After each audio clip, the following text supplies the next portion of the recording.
ప్రపంచవ్యాప్తంగా ఎందరినో వేధిస్తున్న మలబద్ధకాన్ని ఆహారపు అలవాట్లో మార్పుల ద్వారా నివారించవచ్చని పోషకాహార నిపుణులు చెబుతున్నారు. జీర్ణక్రియ సజావుగా సాగని వారిలో ఈ సమస్య అధికంగా కనిపిస్తుంది. అధికంగా చక్కెరతో కూడిన ఆహారపు పదార్థాలు, సోడియం వినియోగం, అధిక శక్తితో కూడిన ఆహారపు పదార్థాలు తీసుకోవటం మలబద్ధకం ముప్పును పెంచుతుందని న్యూట్రిషన్ నిపుణులు హెచ్చరిస్తున్నారు. ఇక మలబద్ధకానికి మూల కారణాన్ని గుర్తించటం కీలకం. ప్రేవుల ఆరోగ్యం సమతూక్యం దెబ్బతింటే మలబద్ధకం బాధిస్తుందని పోషకాహార నిపుణులు చెబుతున్నారు.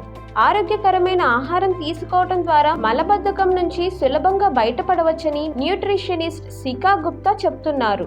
కాన్స్టిపేషన్ తో బాధపడేవారు ముఖ్యంగా సాల్యుబిల్ ఫైబర్ అధికంగా ఉండే ఓట్స్, వేరుశెనగ, బీన్స్, యాపిల్, సిట్రస్ పళ్ళు, క్యారెట్స్, బార్లీ వంటి ఆహారపు పదార్థాలను అధికంగా తీసుకోవాలి. మలం మెత్తగా తయారయ్యేలా సాల్యుబల్ ఫైబర్ ఉపకరిస్తుందని న్యూట్రిషనిస్ట్ శిఖా గుప్తా వివరించారు. ఫైబర్తో కూడిన ఆహారపు పదార్థాలతో పాటు మెగ్నీషియం ఉండే ఆహారపు పదార్థాలను తీసుకోవాలని ఆమె చెప్పుకొచ్చారు. డార్క్ చాక్లెట్, నట్స్, పప్పు ధాన్యాలు, స్వీట్స్, తృణధాన్యాలు, ఫ్యాటీ ఫిష్ వంటి ఆహారంలో మెగ్నీషియం పుష్కలంగా లభిస్తుంది. ప్రేవుల ఆరోగ్యాన్ని మెరుగుపరిచే పెరుగు, పులిసిన మజ్జిగ వంటి ప్రోబయోటిక్స్ ను ఆహారంలో భాగంగా చేసుకోవటం ద్వారా మలబద్ధకాన్ని నివారించవచ్చని శిఖా గుప్తా తెలిపారు.